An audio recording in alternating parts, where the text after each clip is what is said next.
ವಾಲ್ಮೀಕಿ ಅಭಿವೃದ್ಧಿ ನಿಗಮ ಈ ಒಂದು ನಿಗಮದಲ್ಲಿ ಅಕ್ರಮ ಹಣ ವರ್ಗಾವಣೆ ಆಗಿದೆ ಅನ್ನೋದಕ್ಕೆ ಸಂಬಂಧಪಟ್ಟಂತ ಸಚಿವರ ತಲೆದಂಡಕ್ಕೆ ದಿನೇ ಒತ್ತಡ ಹೆಚ್ಚಾಗ್ತಾ ಇದೆ. ವಾಲ್ಮೀಕಿ ನಿಗಮದಲ್ಲಿ ಬಹುಕೋಟಿ ಹಗರಣ ಪ್ರಕರಣ ಬಗೆದಷ್ಟು ಬಯಲಾಗ್ತಾ ಇದೆ.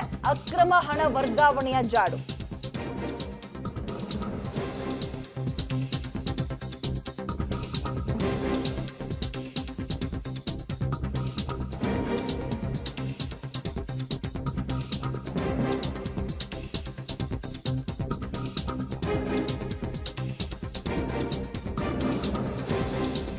ಈ ಒಂದು ನಿಗಮದಲ್ಲಿ ಸುಮಾರು 89.62 ಕೋಟಿ ಹಣ ಅಕ್ರಮವಾಗಿ ವರ್ಗಾವಣೆ ಆಗಿರುವಂತಹ ಆರೋಪ ಕೇಳಿಬಂದಿದೆ. ಸುಮಾರು 8ಕ್ಕೂ ಹೆಚ್ಚು ವೈಯಕ್ತಿಕ ಅಕೌಂಟ್ಗಳಿಗೆ ಅಥವಾ ಖಾತೆಗಳಿಗೆ ಹಣ ವರ್ಗಾವಣೆ ಆಗಿದೆ. 40 ಕೋಟಿಗಿಂತಲೂ ಹೆಚ್ಚಿನ ಹಣ ವೈಯಕ್ತಿಕ ಖಾತೆಗಳಿಗೆ ಒಂದು ವರ್ಗಾವಣೆ ಆಗಿದೆ. ಕೆಲ ಸಾಫ್ಟ್ವೇರ್ ಕಂಪನಿಗಳ ಖಾತೆಗಳಿಗೂ ಕೂಡ ಹಣ ವರ್ಗಾವಣೆ ಆಗಿದೆ. ಪಬ್ಲಿಕ್ ಟಿವಿ ಎಕ್ಸ್ಕ್ಲೂಸಿವ್ ದೃಶ್ಯಾವಳಿಯಲ್ಲಿ ಯಾವ ಖಾತೆಗೆ ಯಾವ ಕಂಪನಿ ಇವೆಲ್ಲವನ್ನ ಕೂಡ ನೋಡ್ತಾ ಹೋಗೋಣ. ಅದಕ್ಕೂ ಮುಂಚೆ ಇದೀಗ ಮಗದೊಂದು ಕಡೆ ಗಂಭೀರ ಚರ್ಚೆ ನಡೀತಾ ಇರುವಂತದ್ದು ಅವರ ರಾಜೀನಾಮೆಯನ್ನ ಪಡೆದುಕೊಳ್ಬೇಕು ಅಂತ. ಇನ್ನೊಂದು ವಿಚಾರ ಏನಪ್ಪಾ ಅಂತ ಹೇಳಿದ್ರೆ, ಬ್ಯಾಂಕ್ ಮೇಲೆ ಅಪವಾದವನ್ನ ಹೊರಿಸಿದ್ರಿಂದ ಸಿಬಿಐಗೆ ದೂರು ಕೊಡಬೇಕು ಅಂತ ಯೂನಿಯನ್ ಬ್ಯಾಂಕ್ ಕೂಡ ಒಂದು ಪತ್ರವನ್ನ ಬರೆದಿದೆ.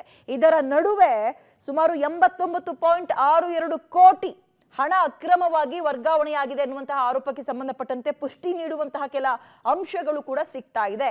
ಯಾವ್ಯಾವ ಖಾತೆಗೆ ಅನ್ನುವಂಥದ್ದನ್ನ ಗಮನಿಸ್ತಾ ಇದೀವಿ, ಒಂದೊಂದನ್ನೇ ನೋಡ್ತಾ ಹೋಗೋಣ.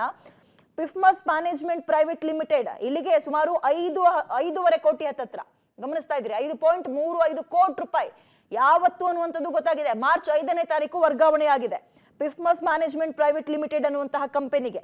ನೆಕ್ಸ್ಟ್ ಝಲಿಯನ್ ಟ್ರೈನಿಂಗ್ ಅಂಡ್ ಕನ್ಸಲ್ಟಿಂಗ್ ಸರ್ವಿಸ್ ಅನ್ನುವಂತಹ ಕಂಪನಿ ಇಲ್ಲಿಗೆ 4.97 ಕೋಟಿ ರೂಪಾಯಿ ಹಣ ವರ್ಗಾವಣೆ ಆಗಿದೆ. ಇದು ಕೂಡ ಅವತ್ತೇ ಮಾರ್ಚ್ 5ನೇ ತಾರೀಕೆ ಇದು ಕೂಡ ವರ್ಗಾವಣೆ ಆಗಿರುವಂಥದ್ದು.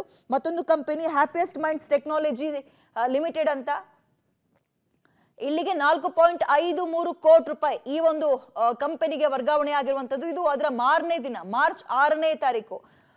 ಯಾವ್ಯಾವ ಕಂಪನಿಗೆ ಎಷ್ಟೆಷ್ಟು ಹಣ ವರ್ಗಾವಣೆ ಆಗಿದೆ ಅನ್ನೋದಕ್ಕೆ ಸಂಬಂಧಪಟ್ಟಂತೆ ಪಬ್ಲಿಕ್ ಟಿವಿ ಎಕ್ಸ್ಕ್ಲೂಸಿವ್ ದೃಶ್ಯಾವಳಿಯಲ್ಲಿ ಡೀಟೇಲ್ಸ್ನ ನೋಡ್ತಾ ಇದ್ರಿ. ಮತ್ತೊಂದು ವೈಎಂ ಎಂಟರ್ಪ್ರೈಸಸ್ ಅನ್ನುವಂತಹ ಕಂಪನಿಗೆ 4.98 ಕೋಟಿ ರೂಪಾಯಿ ವರ್ಗಾವಣೆಯಾಗಿದೆ. ಯಾಕೆ ಹಾಗಾದ್ರೆ? ಇದು ಮಾರ್ಚ್ 6ನೇ ತಾರೀಕೆ ಆಗಿರೋದು.